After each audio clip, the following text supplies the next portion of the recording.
Tanawan ninyo ha, ang kining sakit sa ako ang manghod, dira ni siya nagsugod sa inyuhang kumpanya. Tapos ganihan ni adto mi sa inyo ha, kay para kuhaon ang pila lang kaadlaw nga yang isweldo kay unta ipadalo na pud namo sa ospital nganong dili man gyud ninyo ihatag. Nganong kailangan pa niyo siya papasahon og clearance kay para makuha niya ayang ang sweldo. Twice a month po magsweldo sa isa ka bulan, ibig sabihin sa isa ka bulan kaduha mo magsweldo. Dapat gahapon ting sweldo nganong dili pa man niyo ihatag ang iyang sweldo, nganong kailangan pa man niya magpasa og clearance. Kakita mo sa sitwasyon sa tao? Kakita mo ani? Wala gyud mo mga konsiderasyon sa tao, gyud wa gyud mo mga utok. Dapat ana unta kamo mga taga HR sa KCC ha. Ing ani ang sitwasyon sa tao. Ni adto siya dira, grabe kalayo ang sarangani to Jinsan sacrifice na mo nga mo adto mi kay para makuha ra na niya. Wala man na mo na kinakinahanglan ka ng unsa ba na sa kahalaga, unsa ba na sa kadako. Ang amo lang ginahatag na mo ang gusto sa mo ang igsuon kay tungod nga mo na ni iyang sitwasyon. Pabalikon pa mi ninyo sa March 4 and then pasa og clearance and then kano sa pa to makuha tong sweldo. Kano sa pa to siya makuha og pila pa ka adlaw. Nya pananglitan og di na siya kaabot ana siyang mga day. Dili na siya kaabot ana nga mga adlaw. Unsaon nilang to iyang sweldo iyang hinaguan? Ibulsa na lang ninyo. Pagtunga-tungaon na pud ninyo. Dapat maluoy unta mo kay ing-ani ang sitwasyon sa tao. Ikaw nga taga HR ka, kakita ka sa mga ganyan sa gawas.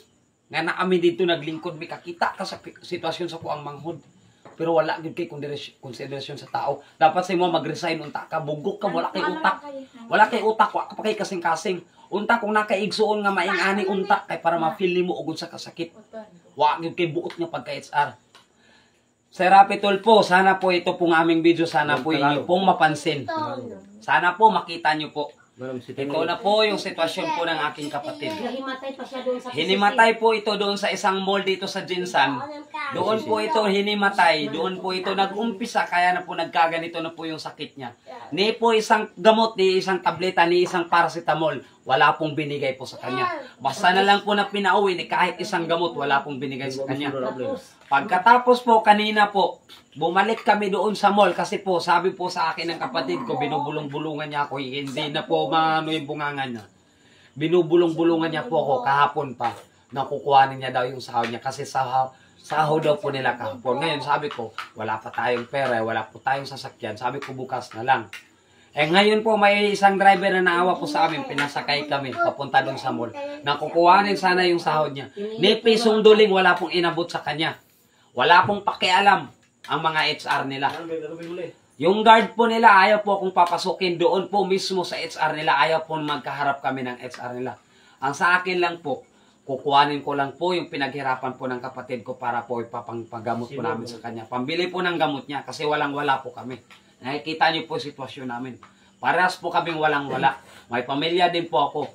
Sinakripisyo ko po yung pagtitinda ko po doon sa Davao po para po bantayan po ang kapatid ko. Ngayon, pumunta po kami dun sa pinagtatrabaho niya. Ni pisong duling wala pong inabot sa kanya. Napakawalang puso ng HR nila. Yang mall po na yan, napakawalang puso na itong mall na to. Itong kanilang HR. Hindi ko po alam kung ano po sistema na anong pamamalakad yung ginagawa nila. Hindi ko po alam kung anong pamamalakad yung ginagawa nila. Kasi po, kahit mamatay ng tao, kahit patay ka na, kahit siguro patay ka na sa harap nila, wala pa rin pakialam. Ito po kanina doon, naglalaway-laway na doon sa labas po ng ano nila, ng kantin nila. Ni kahit tubig po, walang nag-abot sa amin. Yung iba po, minsan, may nakita pa po ako, nagtatawanan pa yung iba. Di ko po alam kung masyado na po ba silang mayaman o talagang maliit na tao lang po tingin nila sa amin. Hindi dapat ganun, dapat po parehas. Nagtatrabaho po ng parehas tong kapatid ko kasi po nagsasideline lang po siya ng trabaho dyan sa mall na yan kaya para po may pang-board exam lang po. Kasi nakapagtapos na po ng pag-aaral. Ngayon po, ganito yung ginagawa nila sa amin. Yung HR nila, ayaw pa kaming pansinin, ayaw pa ako papasukin dun sa loob. Gusto ko sanang kausapin yung HR nila pero yung guard nila, hinaharangan kami. Yung guard nila dun, ayaw ko papasukin dun sa loob. Siguro magkasabwat yung guard pati yung HR nila.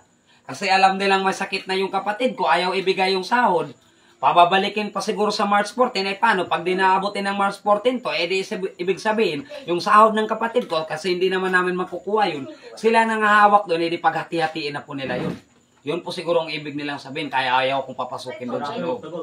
Ay, Sir Rafi, sana po ito pong aming video inyo po mapansin po. Sana po makita nyo po ito. Maraming salamat po at sana po, pasaulitin po, sana po mapansin nyo po kami at ang sitwasyon po ng aking kapatid.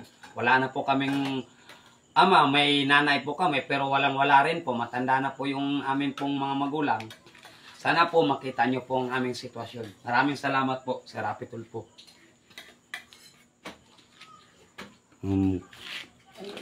Marami mo eh. Tama na ako na nga. Adrin niya ma. Dalawang mga buwan doon. Adrin. Kung hindi po problema ng kay Sisimul, Mana bayad sa ano. ma abir. Mana ma abir na ani.